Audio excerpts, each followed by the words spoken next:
Paz do Senhor, irmãos, tudo bem? É um prazer estar aqui para poder compartilhar com os irmãos sobre esse tema, que é sobre as escolhas que os crentes fazem, né? Escolhas que nós devemos fazer, como o crente precisa se portar, né? Quais são as estratégias bíblicas, quais são as maneiras que o crente tem que se portar na tomada de decisões, nas escolhas que ele vai fazer na sua vida. Durante toda a nossa vida a gente faz inúmeras escolhas, né? O tempo todo nós estamos escolhendo, o tempo todo nós estamos decidindo.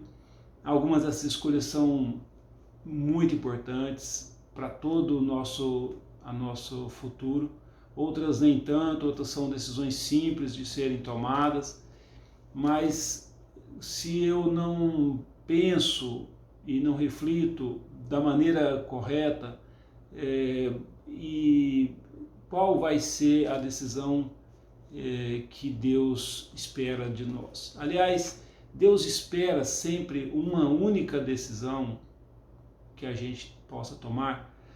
Será que existe algum grau de liberdade que o crente pode ter na tomada dessas decisões?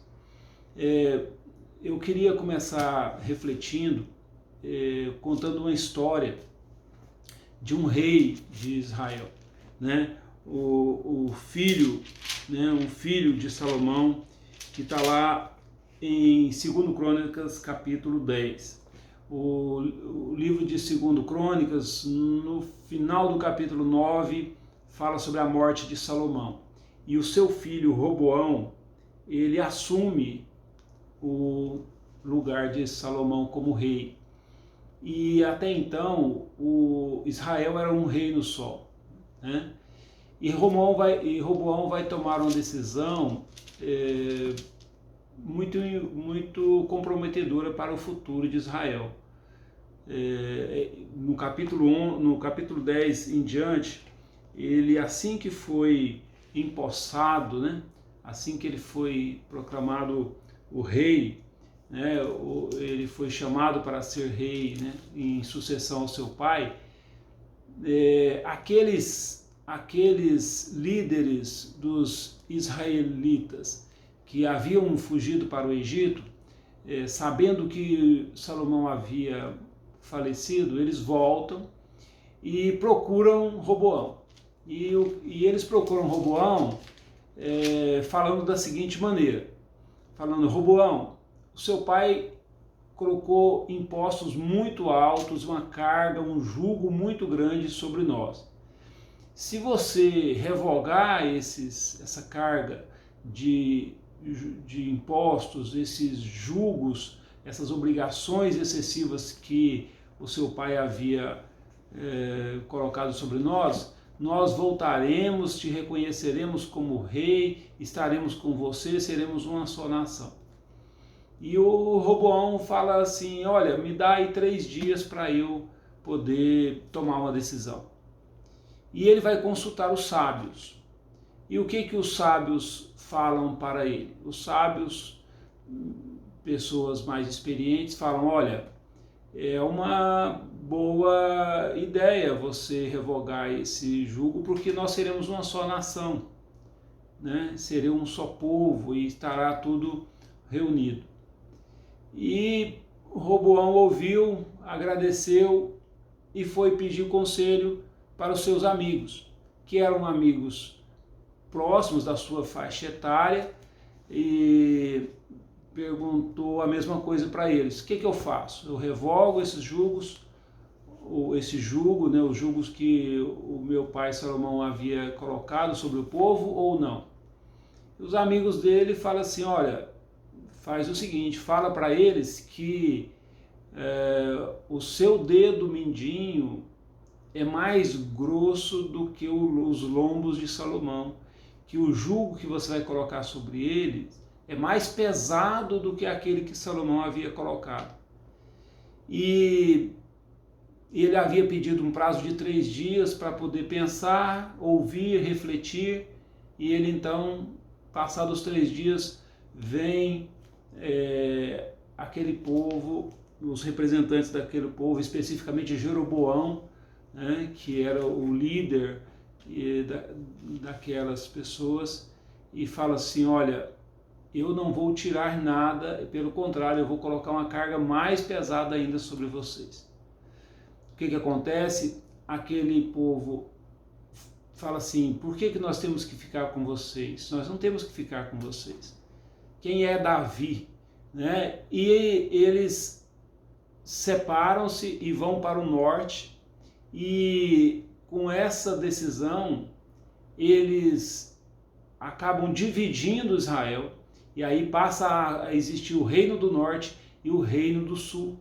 E Roboão teve que praticamente fugir para Jerusalém, e a seguir acontecem vários transtornos, né? Um início de guerra civil dentro de Judá. Aí o reino do sul, né, seria Judá, e o reino do norte seria Israel.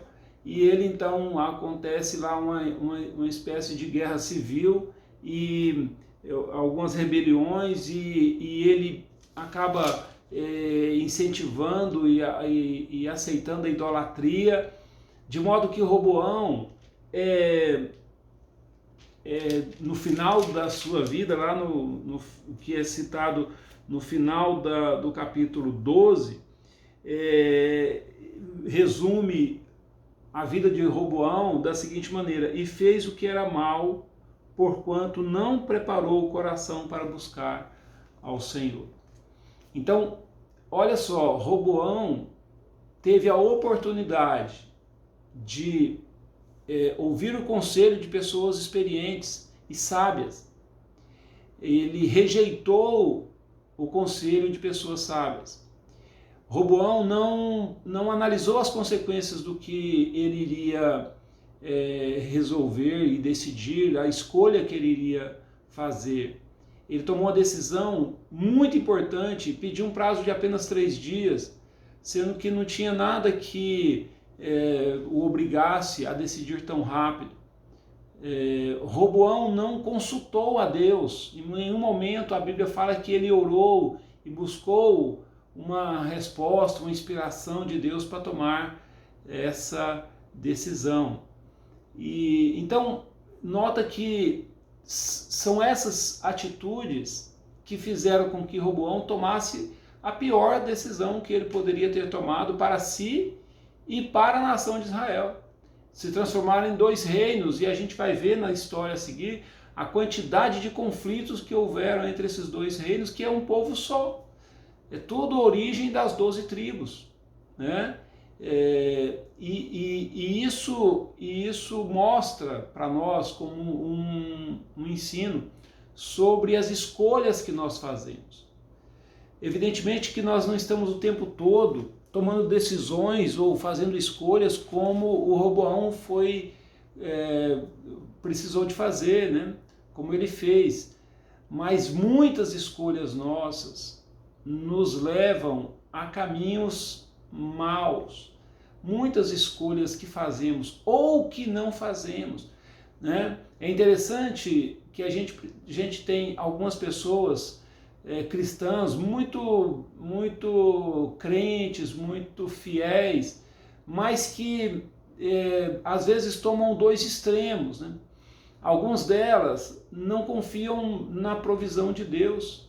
Algumas dessas pessoas não esperam a providência de Deus na sua vida. Elas querem providenciar ou se preocupar e controlar todos os detalhes da sua vida. E por causa disso, algumas coisas que ele poderia esperar, poderia aguardar que a ação do Senhor se manifestasse, ela quer precipitar. E há também algumas pessoas que têm um outro extremo, que é de colocar tudo, exatamente tudo, na mão de Deus, como se Deus fosse tomar todas as decisões por ela. E não existe esse tipo de promessa. de que todas as decisões em todas as áreas da sua vida vão ser tomadas por Deus. Deus nos fala que é o nosso ajudador. Ele é o nosso ajudador. Deus fala que é o nosso protetor. Ele nos promete a presença do Espírito Santo para nos dar entendimento, discernimento. Mas olha, Deus nos promete o seu Espírito Santo para nos dar discernimento para a tomada de decisão da nossa parte. Então existem dois extremos que nós temos que evitar. Nós temos que evitar esses extremos de não tomar decisão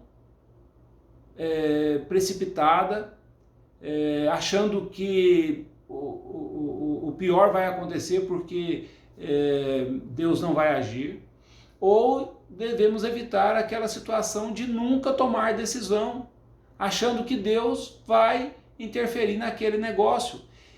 E queridos, de maneira geral, Deus já proveu todas as armas que nós temos contra as hostes malignas que podem influenciar negativamente a sua vida. Então, Deus te deu o Espírito Santo para que você tivesse a ajuda necessária para tomar decisões. Evidentemente que eu preciso também de tempo e reflexão para eu poder planejar como decidir as coisas, né? E entre esses dois extremos existe uma liberdade humana de tomar as decisões segundo os seus desejos, segundo as suas conveniências. Nós temos um livre-arbítrio dado por Deus e incentivado por Deus. É interessante que Deus deu a nós e a cada um vários dons, mas nós só exercemos esses dons se quisermos. Em momento nenhum Deus nos obriga a exercer os nossos dons. Ele nos convida a exercer os dons que ajudam na edificação da igreja, mas Ele não nos obriga, Ele nos dá essa liberdade. Da mesma maneira, no mundo secular, na vida secular, Deus não vai se entristecer comigo se eu, por exemplo, não quiser estudar, se eu não quiser fazer uma faculdade. Deus não vai se entristecer comigo, isso está no âmbito da minha individualidade. Eu escolho ou não escolho uma determinada profissão, eu escolho uma profissão porque eu gosto, ou eu escolho uma profissão porque ela vai me garantir um sustento digno. As duas opções são aceitáveis diante de Deus. Não tem uma resposta certa para determinadas coisas. Deus nos deu a liberdade. E a gente nota que muitas pessoas ficam aflitas com relação a isso. Muitas pessoas ficam aflitas. O que Deus quer que eu faça? E Deus nos deu princípios de vida que nos guiam, mas em uma direção que nos vai levar para Ele, mas dentro desse caminho que nos vai levar para Ele, nós temos liberdade de ação enquanto estivermos nessa vida. Nós temos uma vida secular que é única. Nós só temos essa vida, é essa vida que nós temos que viver da melhor maneira que nós podemos viver essa vida.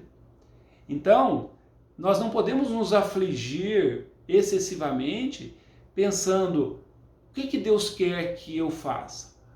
Ou no âmbito dos sentimentos, das paixões, dos relacionamentos. Será que essa é a pessoa que Deus quer que eu case com ela?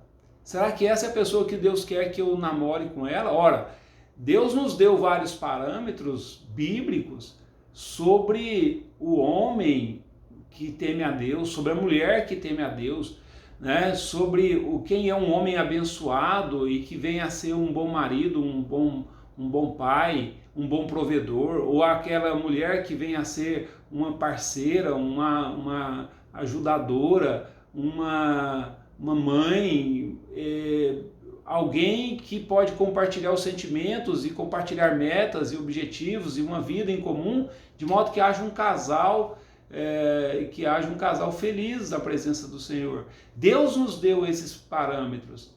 Mas se vai ser fulano ou cicrana, né? Se vai ser esse ou aquele, cabe a nós tomar essa decisão baseados nos princípios bíblicos, nos princípios de Deus. Mas não espere que Deus aponte o dedo, é esse ou é aquela.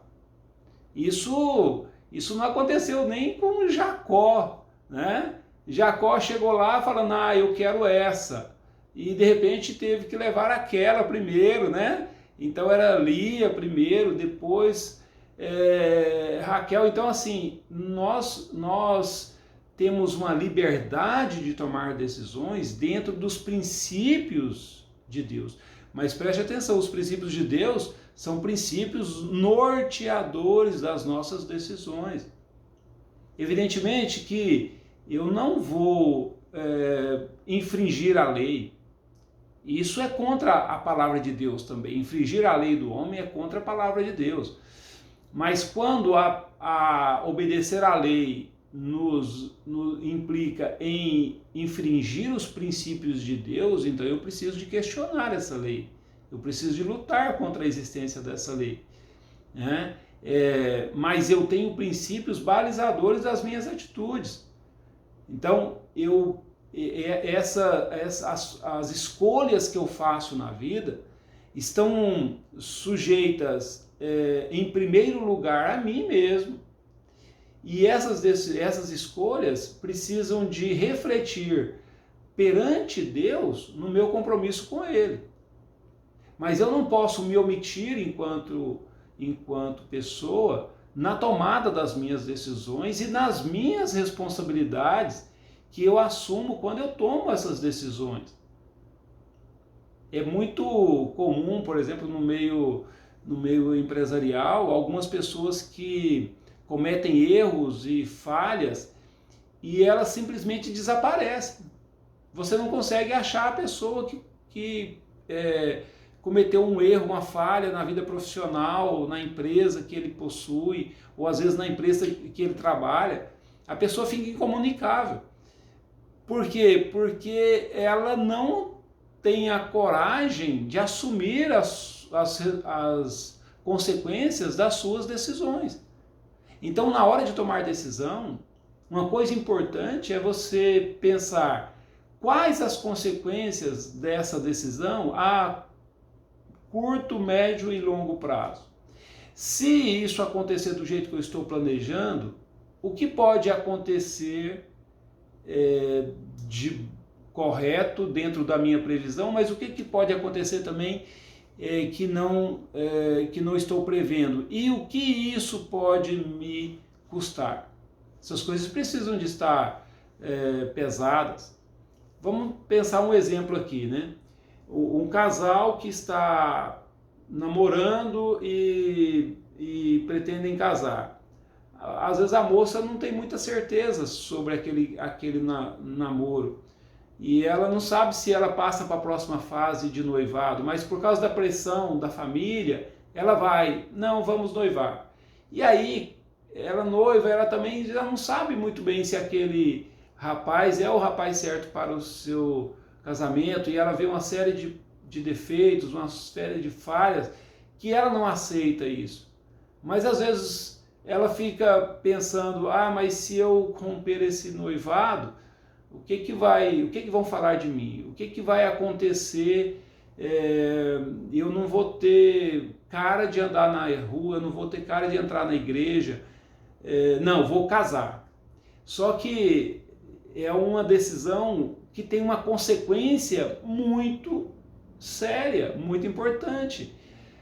Principalmente nós, os cristãos, que valorizamos muito a união no casamento, não planejamos casamento para curto prazo, médio prazo. Os casamentos são para longo prazo, para a vida.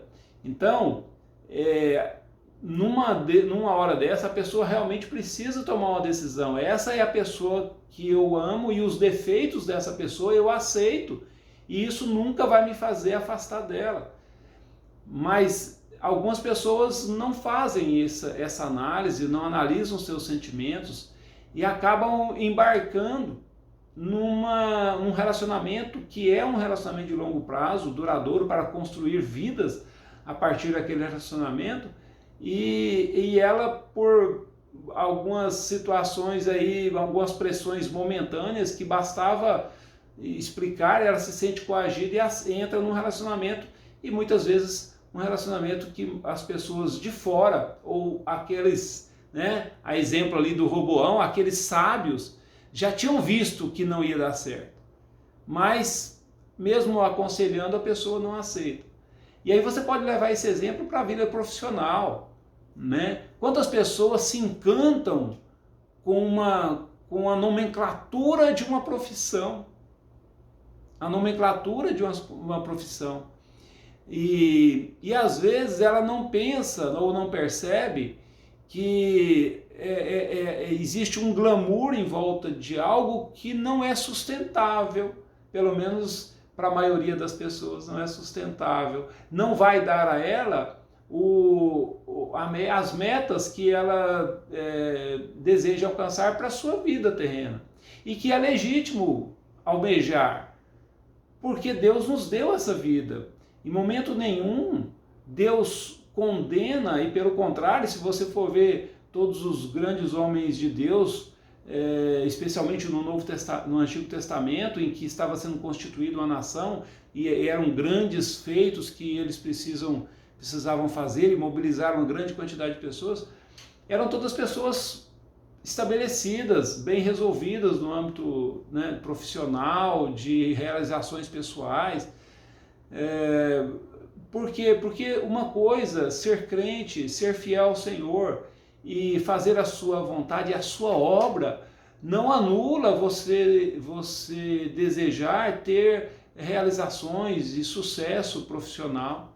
Não anula você querer dar um conforto para você e para a sua família, e você ser alguém que possa ajudar o próximo, ter condição de ajudar a igreja, ter condição de ajudar a família, de ser uma bênção e ser um impacto positivo na sociedade, né? Com certeza, e a gente vê isso muito nos Salmos e no Antigo Testamento, né? Mas vê isso também no Novo Testamento. Quando fala que feliz é a nação cujo Deus é o Senhor, isso reflete também no âmbito material. Então é legítimo você buscar, não a qualquer preço, não de qualquer modo, não abrindo mão de tudo, mas é legítimo você buscar conciliar a sua vida pessoal com a sua vida material, com a sua vida espiritual, com a sua vida emocional, sentimental.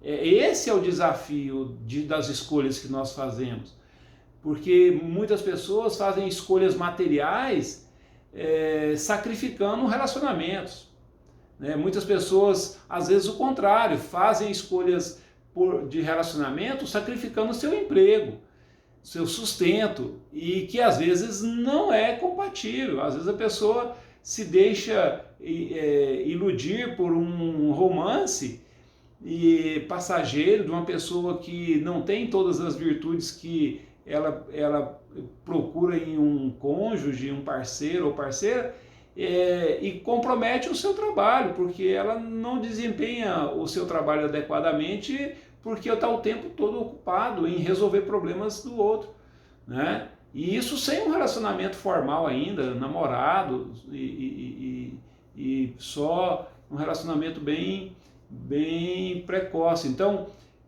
nós precisamos de medir as nossas escolhas. A palavra de Deus nos diz lá em Romanos 8 que todas as coisas contribuem para o bem daqueles que amam a Deus, daqueles que foram chamados segundo a sua vontade. Olha, nós fomos chamados segundo a nova aliança de Deus. E essa nova aliança, ela implica a presença do Espírito Santo nos ajudando a tomar decisões. E nós precisamos tomar decisões. E o fato de que nós estamos na presença de Deus não quer dizer que não tenhamos dificuldades em tomar as decisões, e não quer dizer que não tenhamos um preço a pagar para que aquelas decisões venham a ocorrer na nossa vida. Algumas pessoas pensam que porque são crentes, todas as escolhas serão fáceis. E, além disso, pensam que as escolhas serão facilmente realizadas porque ela é escolhida de Deus, afinal de contas. Ora, não existe nem exemplo bíblico disso, nem no Antigo, nem no Novo Testamento. Tudo que foi conquistado pelos homens e mulheres de Deus, tanto no aspecto material quanto no aspecto espiritual, foram conquistados gratuitamente. A gente vê Paulo lá no finalzinho da carta ao Timóteo, falando, olha, combati o bom combate, acabei a carreira, guardei a fé. Parece que foi um mar de rosas, mas não foi. Ele mesmo fala, ó, eu fui açoitado, eu fui perseguido, eu sofri naufrágio, eu sofri muito por causa do evangelho, ele fala. Então, queridos, há um preço a se pagar pelas nossas escolhas e pelas nossas indecisões, pelos momentos que a gente também não toma decisão. Se a gente está com a pessoa errada e decide não romper esse relacionamento ou essa proximidade no momento que isso pode acontecer, eu comprometo às vezes o meu futuro e o futuro dos meus filhos, né? Ou o contrário, né? E às vezes eu preciso de tomar a iniciativa, de me aproximar de uma pessoa que tem as virtudes e eu quero, né? Eu tenho afeição e me acovardo, não me exponho, não quero me expor.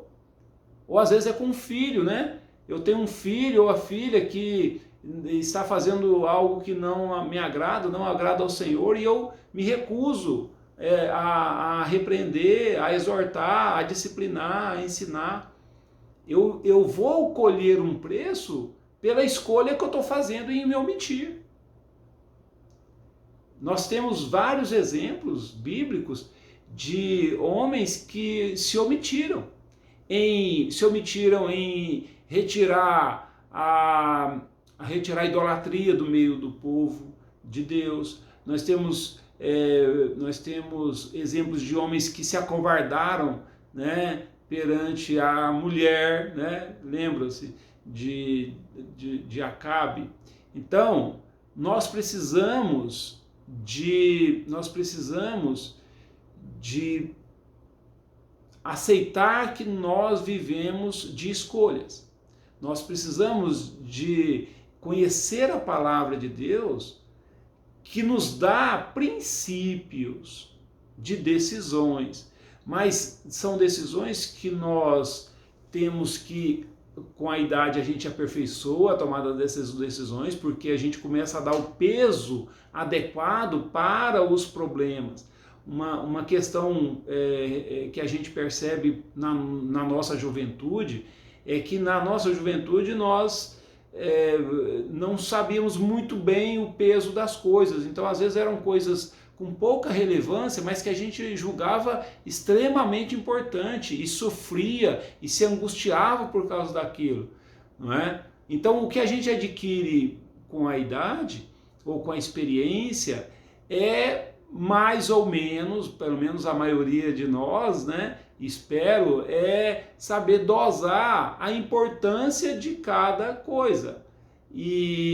Mas a gente não pode se acovardar, nem em tomar decisão, nem em não tomar decisão, e não entrar em assuntos que não são nossos assuntos, que não são decisões que são nossas, né? Muitas pessoas querem viver a vida do próximo, então ele se preocupa muito com a vida do outro, se preocupa muito com aquilo que o fulano ou a fulana fez ou vai fazer, né? Gasta parte das suas energias e do seu dia conversando sobre a vida do outro, enquanto na sua própria vida existem decisões, existem atitudes a serem tomadas e ele não toma.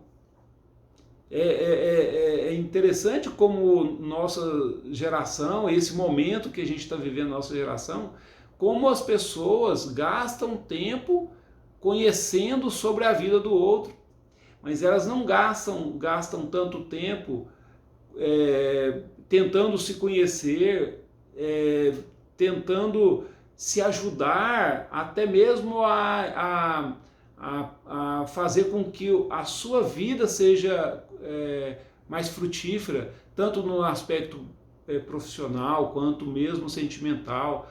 Às vezes a casa está toda fora de ordem, mas a preocupação da pessoa é com aquela notícia, com aquela informação ou com aquela especulação, né? O que acontece muito hoje em dia. Então, queridos, nós temos uma promessa do Senhor para a nossa vida, de que Ele vai estar conosco até o final dos tempos. O Espírito Santo de Deus foi dado à sua igreja. Use o Espírito Santo de Deus, busque o Senhor na tomada das suas decisões, nas suas escolhas, mas não se omita, não se omita, não deixe de buscar o Senhor, não tome decisões precipitadas,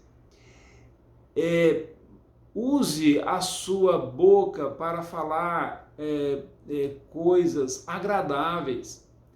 É interessante como o Roboão, na hora que ele foi dar a notícia para eles lá, para o Jeroboão especificamente, falando que não iria abrir mão do jugo, dos impostos, ele não usou meias palavras, não, ele falou rasgado de qualquer jeito, e ele não procurou ser sensível àquela demanda. Então tem pessoas que não sabem manejar a palavra e não sabem dosar a palavra. E a maioria, e aí Tiago fala isso, né, já falou isso há muito tempo e a gente vive batendo nessa tecla, controla a sua língua, porque às vezes você tem desejos que não são realizados porque a sua boca te atrapalha. Você fala muito, você não aguarda, você não pensa antes de falar, e isso na maioria das vezes é um problema muito sério. Então, o cristão ele precisa de refletir antes de falar, né? Esse conselho de Tiago lá, ele não é em vão, ele não é um conselho dado por um homem, é dado por Deus. Domine a sua língua, você vai estar com a metade do jogo ganho, né, como se diz. Por quê? Porque das suas palavras, e isso para o próximo, mas também para si mesmo, né? Fale coisas produtivas e construtivas, porque isso te ajuda também até a pensar e planejar, né? Então, nós temos escolhas a tomarmos, isso é inerente à vida, queridos, é inerente à vida, o tempo todo nós estamos tomando decisões, mas quando o Espírito Santo de Deus nos capacita, e quando a gente busca, evidentemente, esse revestimento do Espírito Santo, você passa a ser capaz de pensar antes de agir, pensar antes de falar e avaliar as consequências do que você vai fazer ou do que você vai falar. Então essas escolhas são escolhas importantes, né? Poderia falar que são escolhas com E maiúsculo, né? Escolhas que valem a pena e para a qual de fato nós fomos chamados. O crente foi chamado para ser luz do mundo, né? Para ser sal da terra, e isso faz com que a gente economize as nossas palavras para aquilo que for realmente relevante. Não para a gente falar futilidades, não para ficar comentando obviedades ou coisas desnecessárias, né? Preserve a sua sabedoria, preserve a sua inteligência, o seu conhecimento bíblico para situações importantes, e você vai saber quais são essas situações importantes. Roboão poderia ter conquistado todo aquele povo, todo Israel, para um só Deus. E o que aconteceu? O que aconteceu é que ele perdeu a oportunidade, inclusive, de converter o coração daquele povo a Deus. Às vezes a gente, por não agir na hora certa, a gente perde essas oportunidades. A gente perde a oportunidade de ser uma bênção na vida do próximo, a gente perde a oportunidade de ser uma bênção na vida da nossa família ou na nossa própria vida. Então, queridos, eu costumo falar isso, repetindo o que fala em Hebreus: ao homem está destinado a viver uma só vida, vindo depois da morte. Nós temos que fazer da nossa vida aqui a melhor vida que pode ser vivida, porque é a única que nós vamos ter aqui nessa terra. A outra vida nós vamos estar em glória. E a Bíblia fala que o nosso corpo vai ser diferente, é algo sobrenatural que a gente ainda não pode mensurar como é, né?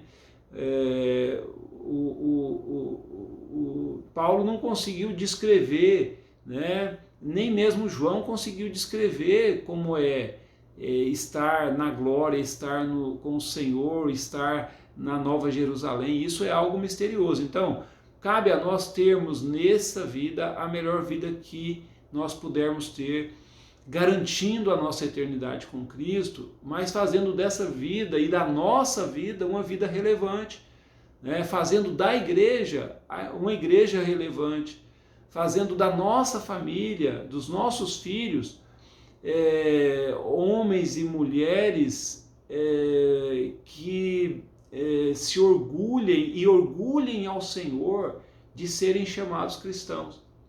Essa é a nossa meta, o nosso alvo maior, né? Alguém que consiga ter a alegria de ser, de estar, mas acima de tudo a alegria de ser chamado filho de Deus. Então é isso que precisa nos motivar toda noite, quando a gente fala com o Senhor, agradecendo pelo nosso dia, toda manhã, quando a gente fala com o Senhor, buscando a Ele força e disposição para viver uma vida relevante no Senhor. Que o Senhor possa nos capacitar cada dia a sermos fiéis e que as nossas escolhas sejam as escolhas que o Senhor faria, né?